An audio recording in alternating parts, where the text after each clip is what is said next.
All right. And thank you for your generosity in allowing me to come here and share with all of you. It's really a great honor. All right. So I'm going to talk about this symbol. And this symbol is most commonly known as the Yin Yang. And it's actually pronounced Yin Yang. And it's actually named the Tai Chi 2. So many of you may be familiar with Tai Chi, the moving meditation. And Tai Chi is named that because it embodies the principles that are depicted by this symbol, the Tai Chi 2. So 2 means map, and Tai Chi means supreme ultimate. So it's the map of the supreme ultimate. And the principles that it depicts are yin and yang. And yin and yang, they show up in nature in many different ways, but some of the big ways, like we have the yin of the earth. It's solid, it's stable, it's beneath us, it's finite. We have the yang of the boundless sky. We have the yin of our bodies, and we have the yang of our minds or our spirits. There's the yin of the microcosm, there's the yang of the macrocosm. Like all of these are things that are distinct, but they're not separate. It's a union of diversity. And these terms, yin and yang and heaven and earth, these are words that describe qualities that exist in everything, everywhere. They're universal. And these qualities give us an ability to make assessments about our experiences so that we can better understand our experiences and be in better relationship with them. So for instance, like in this experience, I'm the yang principle. I'm up in front, I'm elevated on a stage, my voice is being amplified. You are all the yin principle in that you're seated, you're close to the earth, you're open and receptive, listening maybe. And so in a sense, this is like a harmonious relationship. There's yin and yang. But if I were to stand up here for hours or days, just continuing to talk, and you had to sit there for hours and days and listen, like eventually that would become an imbalanced relationship. I, as the yang principle, would need to sit down and stop talking and maybe sip some water, rest. And you, as the yin principles, would need to stand up and maybe use the bathroom, walk around, stretch. So in that way, balance is maintained. So yin and yang is a vocabulary for helping us to understand the dynamics that are present in any kind of relationship or experience. And if that relationship or experience seems out of balance, it kind of gives us insights into what to do, how to restore balance. So let's go back to this symbol. So this is a map. So when orienting ourselves to this map, south is actually on the top. And south is on the top because yang is up top. And what's the most yang thing we can think of in the universe? The sun. And so the sun, when it's in its apex, is in the south, at least in this hemisphere and in the hemisphere where this map was created. So we have the south up top, which means on the left-hand side, then it's rising. Yang is rising on the left, which means if the top is south, the left becomes east. So we have east, south, and then yang, or the sun, begins to set in the west. And then when it goes out of sight, behind us or beneath us, it's not there, we can't see it, then it's in the north. So this is a map that helps to orient us to space. It gives us the 4 directions.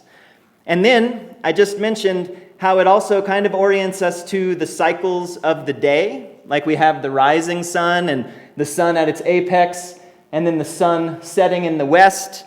The sun is out of sight at night, so we have daily cycles, and those cycles also correspond to the cycles of a year, and even the cycles of a lifetime.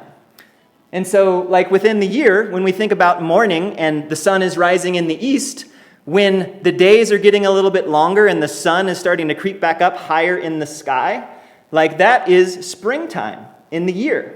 That's when things are beginning. That's when we're thinking about making plans and what seeds are we going to plant? What are we going to do? And then when we get into the south or we get into the summertime, that's when we're doing that work.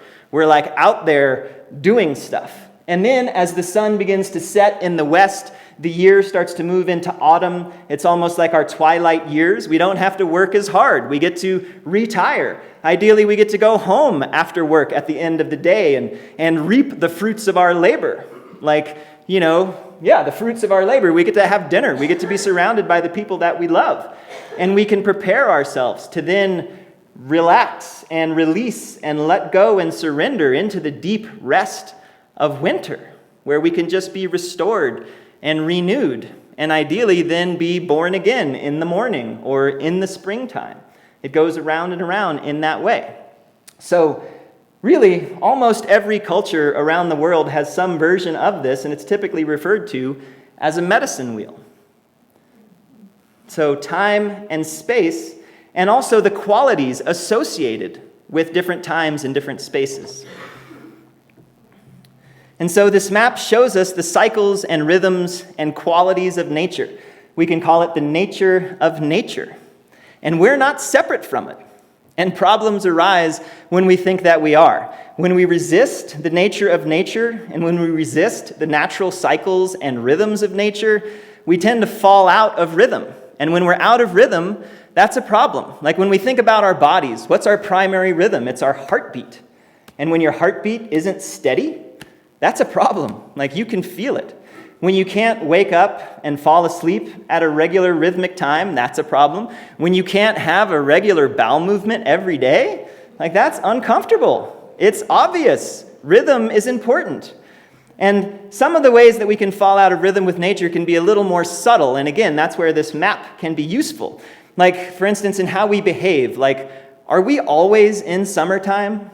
Are we always doing and going and busy and just being external and outward and go, go, go, and we don't ever really give ourselves the chance to just receive back in and to rest and to slow down and to cool down, to get some winter?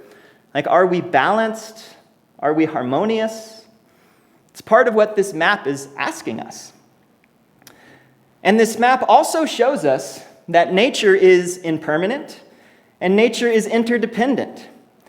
Impermanence and interdependence are fundamental ways that nature maintains balance and harmony. It's the nature of things to rise and then fall, to come and go. It's the nature of things to sprout and blossom and scatter seeds and then fade away. It's helpful to remember these things. It's helpful to remember things like impermanence, remembering that, yes, this too shall pass, but also I too shall pass. Like someday we will all die. It's kind of helpful to remember that because it wakes us up, and then it can make us consider, like, what are we doing with our lives? What are we doing right now? Are we always so busy or so distracted or so mentally in so many different places that we can't even be just right here and right now? Are we taking things for granted, or are we grateful for them? Are we keeping track of when we are and when we aren't?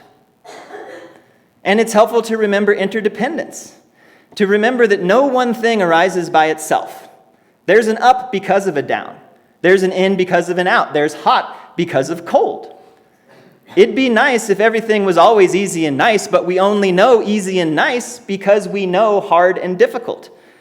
And if we deny the reality and the inevitability of hard and difficult, we won't be prepared for it when it shows up. And by hard and difficult, I don't mean only war and catastrophe. I mean like traffic. And if reality is interdependent, then that means we're all responsible for it. If we want to change the macrocosm, we need to start with the microcosm, because one doesn't exist without the other. Like this symbol is asking us, what kind of world do you want to live in? And what are you doing to make it that way? What are you doing to make it the way you don't want it to be? Are you in balance and harmony with impermanence and interdependence, with both easy and hard? Can you love something deeply and also accept that you'll eventually need to let it go? That's the nature of nature. And it's not necessarily an easy thing to do. It takes practice and cultivation. Like Taoists have a reputation for being very go with the flow and it's all good, like even lazy, like Winnie the Pooh, you know. But what this map also says is that everything is included. And everything includes discipline. If we can just do whatever we want, whenever we want, and never have to think about it, like eventually that's going to lead to an imbalance. Too much of anything leads to an imbalance. And so we need to pay attention. We need to be disciplined. And everything also includes kindness and mercy and forgiveness. And it's balanced by responsibility and accountability. It's all about balance. And again, everything includes everything. Easy, hard, happy, sad, wonderful, terrible. And rather than struggle against the parts that we don't like and cling to the parts that we do, we can learn to be with all of it. We can learn to hold it all with an open hand. We can learn to be with loss and difficulty and joy and celebration and understand that as they arose, they'll fall away and they'll probably arise again in some other form. But we don't need to deny or avoid any of it. We can include everything. That's the nature of nature. And it's not necessarily about always being comfortable. It's about being able to accept and be with what is, because that's how we're able to be truly free. And true freedom requires a kind of discipline.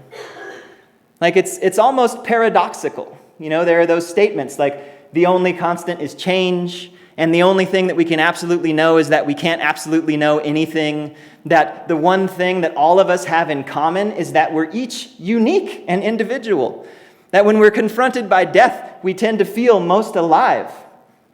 Like these are contradictory statements that ring true because life is paradoxical. And again, rather than avoid or deny or try to solve and figure out the paradox, we can learn to just be with it. To be with not knowing, without needing an answer. And to do that, perhaps we need to slow down, take a breath. The rhythm of nature is often slower than our own.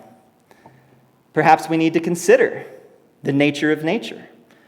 Remember that no one thing arises by itself, and no one thing lasts forever. It's so big and vast and inconceivably boundless, and it's also so eminently present. It's paradoxical and perfect. It's supremely ultimate. And we have a map. Thank you.